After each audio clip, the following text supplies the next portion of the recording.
Hello dear students, this is Bhagyashree Wankhede from Electronics and Telecommunication Department, NIT Polytechnic Nagpur. Welcomes you all for the lecture number 2 of the subject Electronic Engineering Material from the Unit 1 Conductivity of Materials. Today we are going to conduct the lecture on the topic resistor. As you already know, इसके पहले वाले lecture में हम लोगों ने types of materials देखे हैं। उसके बाद कंडक्टर्स जो स्पेशली होते हैं ने high conductivity material, high resistivity material और सुपर कंडक्टर्स, इसके बारे में पूरी हमने जानकारी ली। और ये टॉपिक पढ़ने के लिए भी हमें कुछ चीज़ों का नॉलेज होना बहुत ज़रूरी है, जैसे कि कंडक्टर्स क्या होते हैं, इंसुलेटर क्या होते हैं, सेमीकंडक्टर्स क्या होते हैं, एनर्जी बैंड गैप थ्योरी क्या होती है, इसके बाद में किस टाइप के मटेरियल्स होते हैं, कंडक्टिंग, डाइलेक्ट्रिक एंड मैग्नेटिक। फिर कंडक्टिंग मटेरियल्स के भी हमने जो 3 टाइप स्पेशली देखे हैं कि highly conductive, highly resistive and super conductive. तो ये चीज़ों का नॉलेज होना बहुत ज़रूरी है ये रजिस्टर टॉपिक पढ़ने के लिए। Now, as this topic belongs to unit number 1, the course outcome is also related to unit number 1, यानी choose the relevant metal on the basis of conductivity property। ये इसका कोर्स आउटकम रहेगा और हमारे पास total 7 POs हैं, यानी programme outcome है। और ये यूनिट 1 का जो कोर्स आउटकम है ये 7 POs में से सिर्फ 4 POs को सेटिस्फाई करता है, इसलिए यहाँ पे हमने मैपिंग जो किया हुआ है वो 4 POs के साथ किया हुआ है। नाउ लर्निंग आउटकम्स का मतलब है कि आज का टॉपिक कंप्लीट करने के बाद हम क्या क्या चीज़ों के बारे में जानकारी ले सकते हैं या हमें कौन से चीज़ों में मास्टरी हासिल हो सकती है।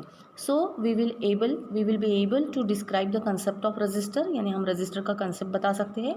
इसके बाद में उस रजिस्टर के ऊपर में कौन कौन से फैक्टर्स अफेक्ट करते हैं, यानी किसका असर होता है रजिस्टर पे।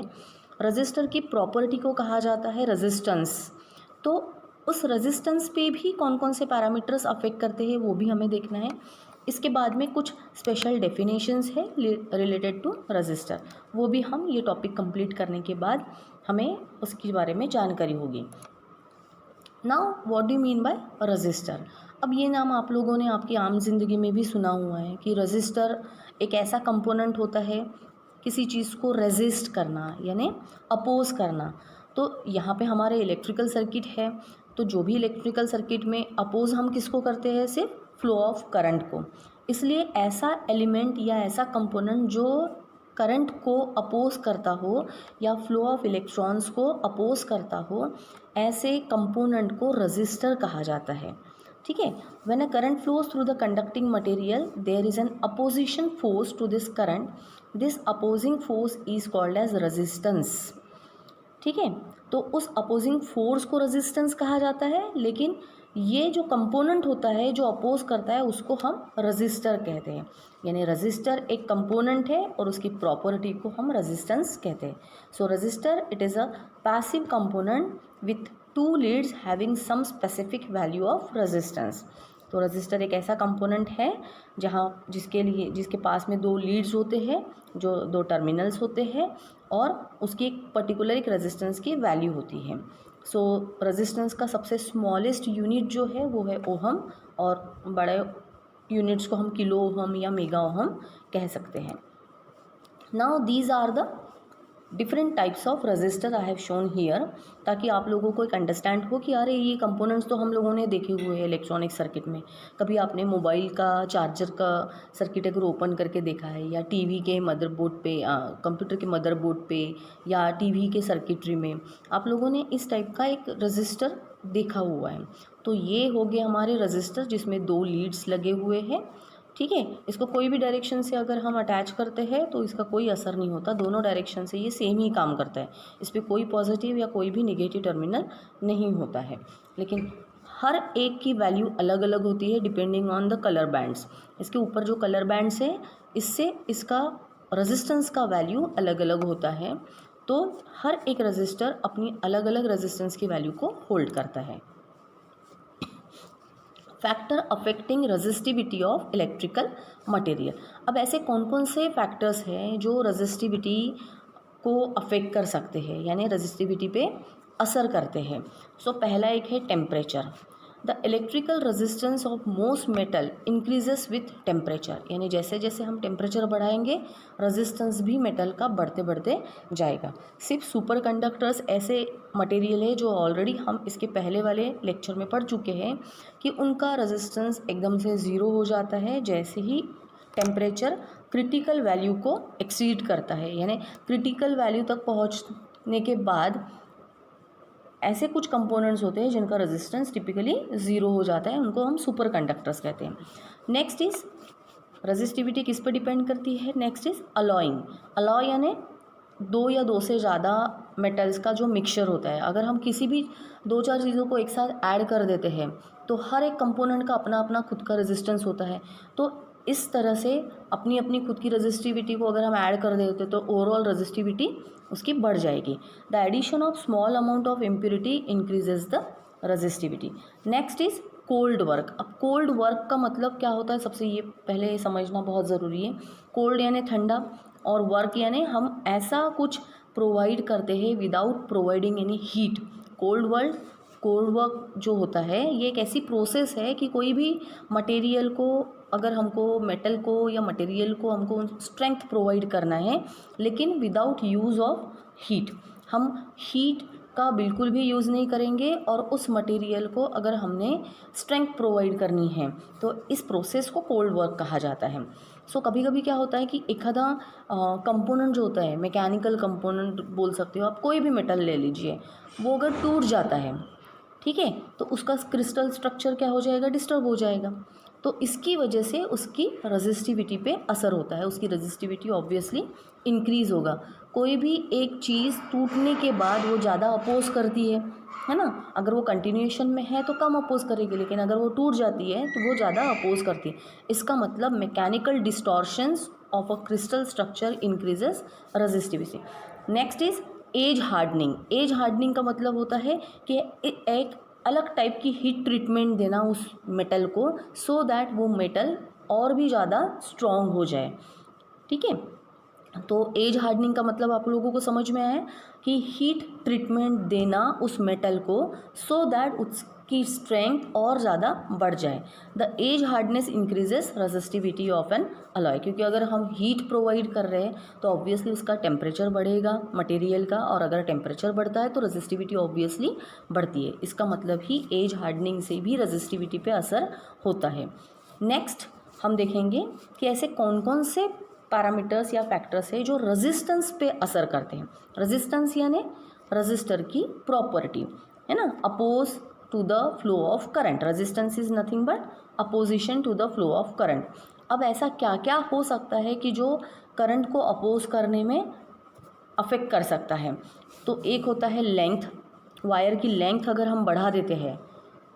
अब आप नॉर्मली ले लीजिए, छोटा पाइप अगर है पानी जाने के लिए तो पानी जल्दी क्रॉस हो जाएगा, लेकिन वही अगर लंबा पाइप हम लेते हैं तो पानी को एक जगह से दूसरी जाने में ज़्यादा समय लगेगा। इसका मतलब रेजिस्टेंस ज़्यादा हो रहा है ना, टाइम ज़्यादा लग रहा है, इसका मतलब रेजिस्टेंस ज़्यादा हो रहा है।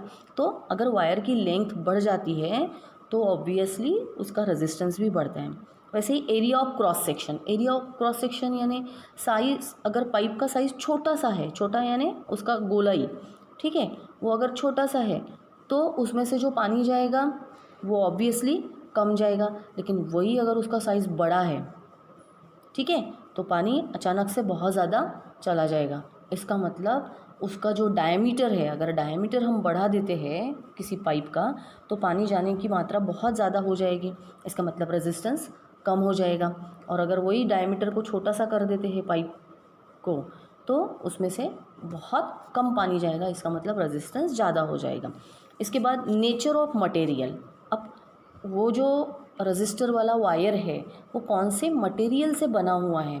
अलग अलग मटेरियल की खुद की एक रेजिस्टिविटी होती है, उसको स्पेसिफिक रेजिस्टेंस कहा जाता है और that is indicated by this rho, ठीक है। तो ये पर्टिकुलर एक जो कोई भी मटेरियल ले लीजिए आप, एल्यूमिनियम कंसिडर करो तो उसका रेजिस्टिविटी अलग होगी, कॉपर है तो कॉपर की रेजिस्टिविटी अलग होगी, यानी कॉपर भी अपोज करता है करंट को लेकिन बहुत कम मात्रा में करेगा। एल्यूमिनियम भी अपोज करता है लेकिन वो थोड़ा सा अलग मात्रा में करेगा एज़ कम्पेयर टू कॉपर। इसका मतलब हर मेटल की अपनी खुद की रेजिस्टिविटी होती है, उस पर भी रेजिस्टेंस की वैल्यू डिपेंड करती है। और एक तीसरा लास्ट होता है टेम्परेचर। तो अभी हमने बताया कि टेम्परेचर जैसे ही बढ़ेगा रेजिस्टेंस ऑब्वियसली ज़्यादा होगा। ठीक है, तो रेजिस्टेंस का जो फॉर्मूला है that is capital R equals to rho L by A।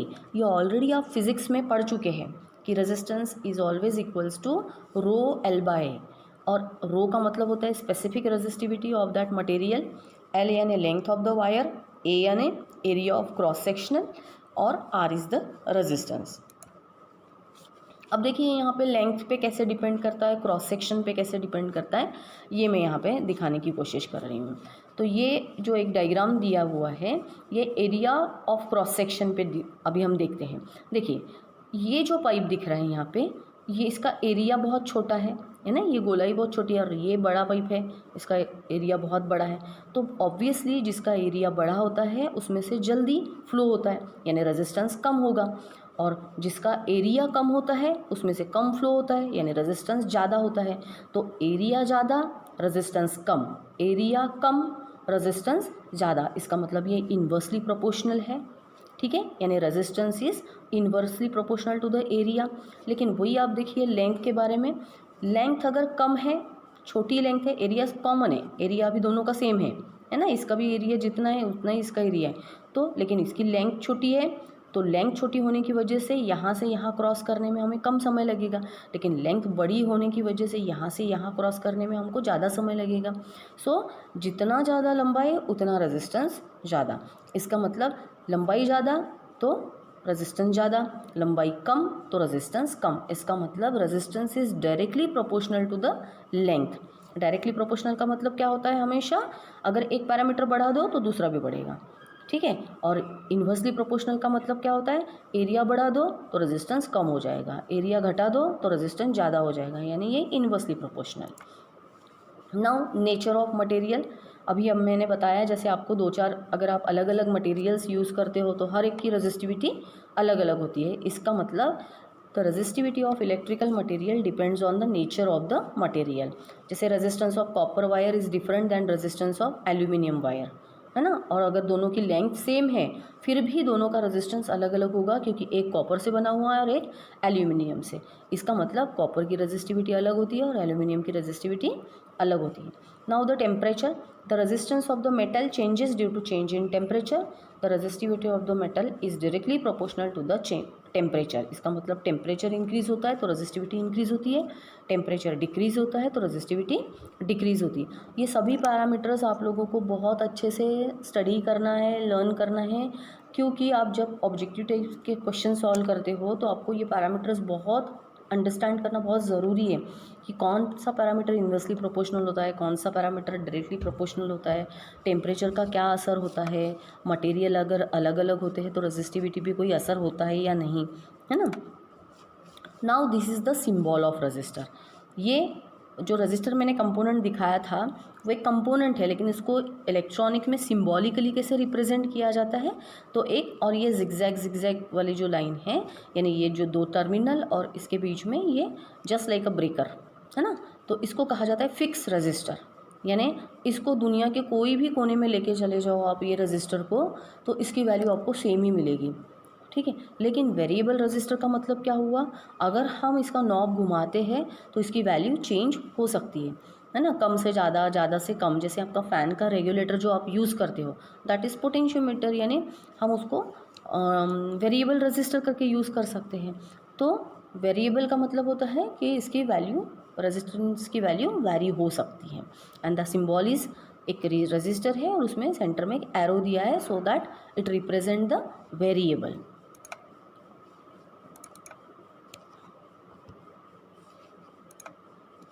Now next is some important definitions, temperature coefficient of resistance. अब देखो ये टेम्परेचर कोएफिशिएंट ऑफ रेजिस्टेंस को अंडरस्टैंड करने के लिए मैं आपको एक सिंपल एग्जांपल बता रही हूँ, थोड़ा आपको कॉन्सेंट्रेट करना पड़ेगा। सपोज एक रजिस्टर है जिसकी वैल्यू है 220 ओहम, ठीक है, और उस वक्त जिस वक्त हमने उसकी वैल्यू मेजर की उस वक्त का temperature is suppose 10 degree Celsius.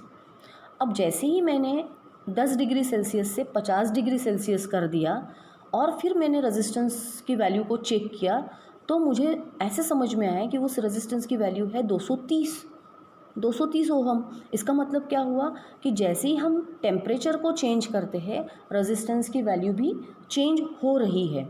So this temperature coefficient of resistance is nothing but change in the resistance. अब चेंज कितना हो जाएगा, 220 का 230 मिला, इसका मतलब चेंज कितना हुआ हमारा 10 ओहम। तो 10 ohm divided by original value कितनी थी रेजिस्टेंस की, 220 ohms.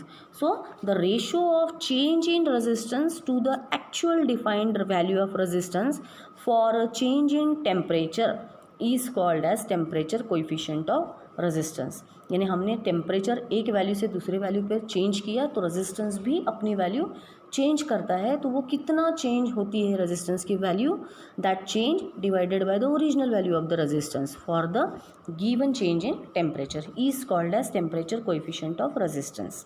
अब 3 टाइप के टेम्परेचर कोएफिशिएंट होते हैं, एक होता है पॉजिटिव टेम्परेचर कोएफिशिएंट, एक होता है निगेटिव टेम्परेचर और एक होता है zero temperature coefficient. Positive temperature coefficient of resistance का मतलब क्या है, अगर हम टेम्परेचर बढ़ाते हैं, देखो नाम से ही ध्यान में रख सकते हो आप लोग, पॉजिटिव का मतलब पॉजिटिव वे में बढ़ाना। सो अगर हम टेम्परेचर को बढ़ाते हैं तो रेजिस्टेंस भी बढ़ता है। निगेटिव टेम्परेचर कोएफिशिएंट का मतलब क्या हुआ, अगर हम टेम्परेचर को बढ़ाते हैं तो रेजिस्टेंस घटता है। Negative is related to resistance, positive is related to resistance. Temperature दोनों भी केस में हम बढ़ा ही रहे हैं, ठीक है। तो टेम्परेचर इंक्रीज होता है तो रेजिस्टेंस इंक्रीज होता है, उसको कहा जाता है positive temperature coefficient. Temperature increase होता है लेकिन रेजिस्टेंस डिक्रीज होता है, उसको कहा जाता है निगेटिव टेम्परेचर कोएफिशिएंट। लेकिन टेम्परेचर इंक्रीज होता है रेजिस्टेंस ज़ीरो हो रहता है तो उनको कहा जाता है ज़ीरो टेम्परेचर कोएफिशिएंट। और कुछ एग्जांपल्स यहाँ पे दिए हैं। तो पॉजिटिव टेम्परेचर कोएफिशिएंट के एग्जांपल है सिल्वर, कॉपर, गोल्ड, आयरन। और निगेटिव टेम्परेचर कोएफिशिएंट का एग्जांपल है जर्मेनियम, सिलिकॉन यानी सेमीकंडक्टर मटेरियल्स।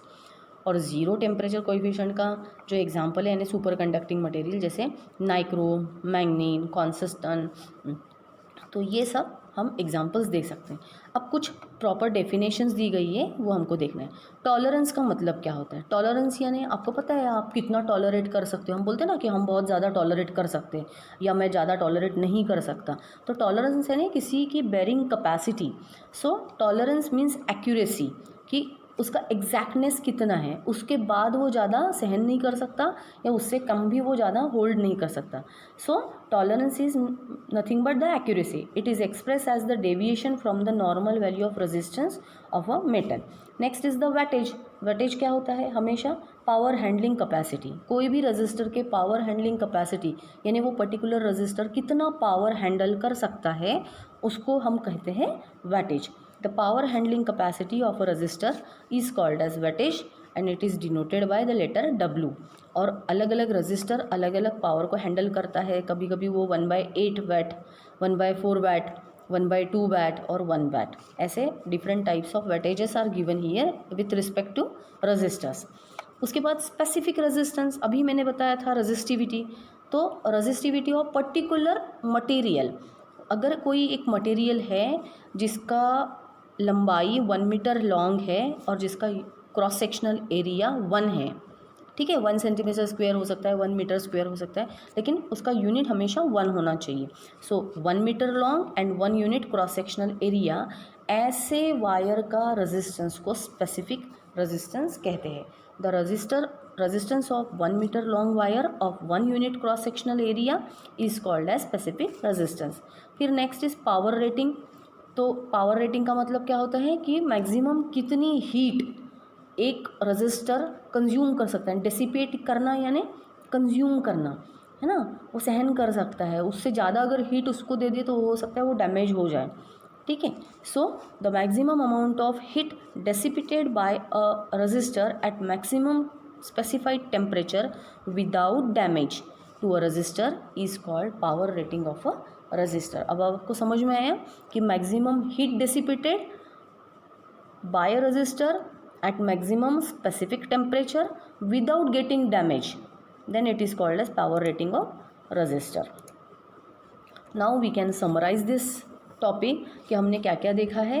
हमने रजिस्टर का कंसेप्ट देखा कि रजिस्टर एक ऐसा एलिमेंट होता है जो कि अपोज करता है करंट के फ्लो को। उसकी प्रॉपर्टी को हम रेजिस्टेंस कहते हैं। उसका फॉर्मूला देखा हम लोगों ने, R is equal to rho L by A. तो resistance is directly proportional to length और inversely proportional to the area. उसके बाद हमने कुछ टर्मिनोलॉजीज देखी, जैसे स्पेसिफिक रेजिस्टेंस क्या होता है, टॉलरेंस क्या होता है, वेटेज क्या होता है। उसके बाद में कौन कौन से पैरामीटर्स होते हैं जो रजिस्टिविटी और रेजिस्टेंस पे असर करते हैं, यानी लेंथ है, टेम्परेचर है, area of cross sectional area है ना, स्पेसिफिक रेजिस्टिविटी है। उसके बाद कोल्ड वर्क क्या होता है, एज हार्डनिंग क्या होता है, ये सारे पैरामीटर्स हम यहाँ पे पढ़ चुके हैं। So student, thank you so much for watching this video very carefully, and I hope you understood this topic.